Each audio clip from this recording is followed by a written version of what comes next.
여러분, 혹시 지금까지 영혼과 영이 같다고 생각하며 살아오셨나요? 그렇다면 오늘 영상은 여러분의 믿음과 삶의 토대 자체를 뒤흔들 수 있습니다. 왜냐하면 성경이 말하는 영혼과 영은 결코 같은 것이 아니기 때문입니다. 하지만 많은 크리스천들이 이 사실을 혼동합니다. 그리고 오늘 저는 이 문제를 정확히 짚어드릴 겁니다. 아마 영혼과 영의 차이를 분명히 이해하게 되면 여러분의 기도 습관, 예배 태도, 그리고 하나님과의 관계 자체가 완전히 달라질 것입니다. 오늘의 주제는 많은 분들이 한 번쯤은 궁금해했지만 막상 설명하려면 막히는 질문입니다.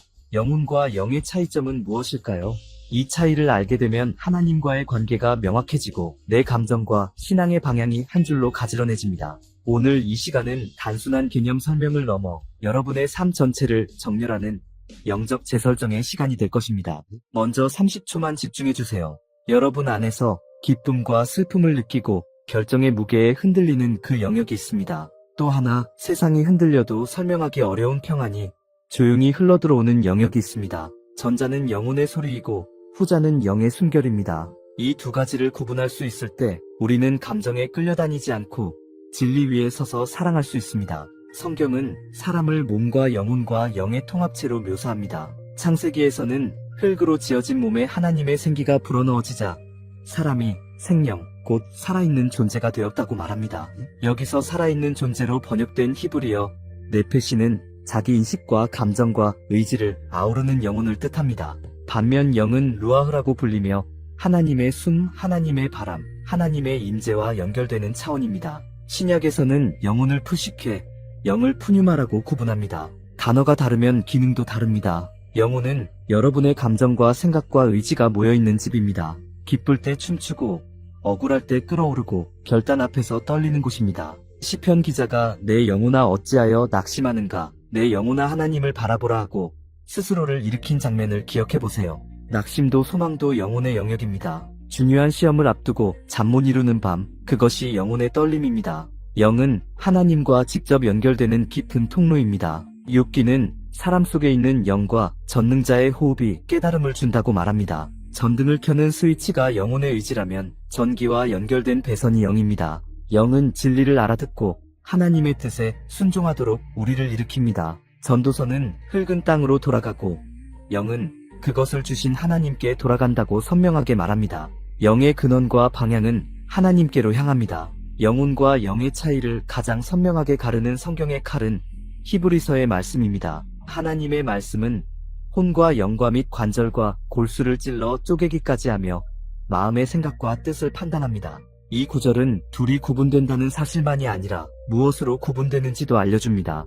바로 말씀입니다. 감정의 소리와 성령의 음성을 헷갈릴 때 말씀의 빛 아래로 가지고 나오면 그 경계가 드러납니다. 예수님의 겟세마네 장면은 이 차이를 가장 드라마틱하게 보여줍니다. 내 영혼이 심히 고민하여 죽게 되었도다. 이것은 영혼의 정직한 고백입니다. 그러나 십자가에서 아버지여 내 영을 아버지의 손에 부탁하나이다 하고 영을 맡기십니다. 영혼은 인간의 슬픔을 토로했고 영은 아버지께 온전한 순복으로 나아갔습니다. 우리가 매일 경험하는 갈등도 이와 같습니다. 내 감정은 주저앉자고 하지만 내 영은 말씀을 붙들고 일어나라고 속삭입니다. 이제 삶에 적용해 보겠습니다. 영혼과 영은 서로 싸우는 적이 아니라 각자의 필요가 다른 동역자입니다. 영혼은 공감과 이해와 회복을 필요로 합니다. 충분한 수면, 건강한 대화, 정직한 감정 표현이 필요합니다. 반면 영은 하나님과의 교제라는 영향을 필요로 합니다. 말씀 묵상, 기도, 예배,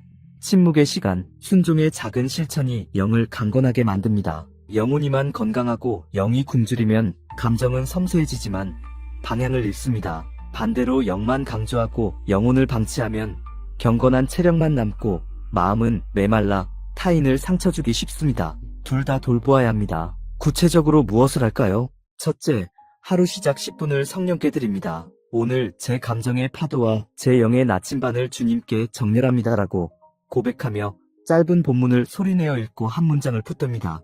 이 문장이 하루 동안 영혼을 붙잡을 닻이 됩니다. 둘째, 점심 이후 2분의 멈춤을 실천합니다. 지금 내 안에서 크게 울리는 것이 감정인가 진리인가를 묻습니다. 감정이면 정직하게 인정하고 호흡하며 가라앉힙니다. 진리면 그 자리에서 아주 작은 순종 하나를 실행합니다. 셋째, 잠들기 전 감정 정리 기도를 드립니다. 오늘 기뻤던 점 하나, 아팠던 점 하나, 감사 한 가지를 기록하고 영혼의 먼지를 털어냅니다.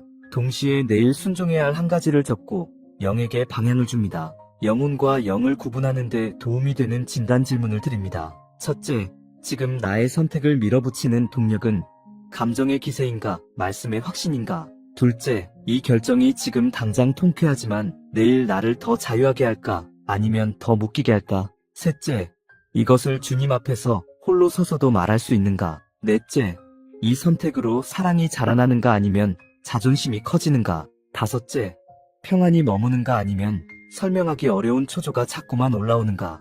영은 평안을 남기고 영혼의 상처는 서둘러 결정을 재촉합니다. 영혼의 왜곡 신호도 알아둡시다. 너무 피곤하면 작은 말에도 과민해지고 비교에 쉽게 흔들리며 확증 편향에 빠져 내 생각만 보이기 쉽습니다. 이때 내 결정이 내 영혼의 필요에서 나온 것인지 분별해야 합니다. 반대로 영의 왜곡처럼 보이는 신호도 있습니다. 무책임한 회피를 믿음의 평안이라 착각하거나 준비 없는 무모함을 담대함이라 포장하는 경우입니다. 평안은 책임을 회피시키지 않습니다. 평안은 책임을 감당하게 합니다. 말씀은 영혼을 다독이고 영을 일으킵니다. 시편은 영혼의 언어를 배우게 하고 복음서는 영의 방향을 고정합니다. 로마서는 정죄와 은혜를 분명히 구분하게 하여 낙심한 영혼을 복음으로 끌어올립니다. 야고보서는 행함으로 영의 생동감을 현실에 착륙시킵니다. 히브리서는 십자가와 보좌를 직선으로 연결해 영혼의 동요를 줄이고 영의 확신을 키웁니다. 삶의 장면별로 적용해 볼까요? 인간관계의 상처가 깊을 때 영혼은 억울함과 분노를 토로합니다. 이때 영은 원수를 사랑하라는 명령의 무게를 일깨웁니다. 영혼의 감정을 무시하지 말고 정직하게 울어야 합니다. 동시에 용서를 선택하는 것은 영의 결정입니다. 직장에서 불확실성이 몰려올 때 영혼은 불안으로 시나리오를 만들고 밤을 지새웁니다. 영은 내일 일을 염려하지 말라는 주님의 말씀을 가져와 현재의 충실함을 선택하게 합니다. 가정에서 지치고 소진될 때 영혼은 쉬고 싶다고 울부짖습니다. 영은 쉼의 주인이 하나님이심을 상기시키며 정지 버튼을 누르도록 인도합니다. 쉬는 것은 신앙의 나태가 아니라 순종의 지혜일 수 있습니다. 자주 묻는 질문에 답합니다. 영혼이 강하면 영도 강해지나요? 꼭 그렇진 않습니다. 긍정 심리만으로 영적 생명력이 생기지 않습니다. 반대로 영이 뜨거우면 영혼의 상처가 자동으로 치유될까요? 때로는 예배 중 즉각적인 치유가 있지만 대체로 영혼의 치유는 말씀과 상담과 공동체의 지지 속에서 시간에 따라 일어납니다. 그래서 하나님은 교회라는 가족을 주셨습니다. 영적 훈련 몇 가지를 제안합니다. 말씀 묵상을 소리내어 읽기. 영은 들음으로 살아납니다. 짧아도 괜찮습니다. 입술을 열어 읽어야 마음에 새깁니다. 감사일기 쓰기. 영혼은 감사로 온도를 되찾습니다. 하루에 한 줄이라도 기록하면 감정의 파도가 낮아집니다. 침묵과 경청. 하루에 3분만 소리를 멈추고 호흡을 가다듬으며 성령께 오늘 말씀하실 문장을 기다립니다. 작은 순종. 영은 순종으로 근력이 붙습니다. 아주 작은 것부터 시작합니다. 즉시 미루지 않고 지금 가능한 만큼 행합니다. 공동체의 고백. 혼자서는 왜곡되기 쉽습니다. 믿음의 동역자와 서로의 상태를 나누고 중보를 요청하세요. 영혼은 공감으로, 영은 기도로 회복됩니다. 경계해야 할 함정도 있습니다. 영적 우월감. 영의 언어를 안다고 해서 타인의 감정을 가볍게 여기면 안 됩니다. 예수님은 진리이면서도 친히 눈물을 흘리셨습니다. 반대편도 있습니다. 감정 절대화. 내 감정이 곧 진리라는 착각을 버려야 합니다. 감정은 소중하지만 기준은 아닙니다. 기준은 말씀입니다. 이제 여러분 안에서 작게 혹은 크게 들리는 두 목소리를 구분해 보세요. 영혼은 오늘의 나를 돌보자고 말합니다. 영은 영원한 나를 일으키자고 말합니다. 하나님은 두 목소리를 서로 대립시키지 않으십니다. 오히려 영으로 영혼을 다스리게 하십니다. 그래서 사도는 몸과 혼과 영이 흠없이 보존되기를 기도했습니다. 균형이 복음의 아름다움입니다. 여러분, 이제 질문을 드리겠습니다. 여러분은 지금까지 하나님의 인도라고 믿었던 것 중에 사실은 영혼의 감정이었던 경험이 있습니까? 그렇다면 하나님이 주시는 영의 확신과 내 영혼의 느낌을 어떻게 구분하시겠습니까? 댓글로 나누어 주시면 수많은 사람들이 영적 분별력을 얻게 될 것입니다. 오늘 이 말씀을 마음에 새기고 매일 아침 하나님께 이렇게 기도해 보십시오. 주님, 제 영이 깨어 하나님의 뜻을 분별하게 하소서. 그러면 여러분의 신앙은 감정에 끌려다니지 않고 영원한 진리 위에 설 것입니다.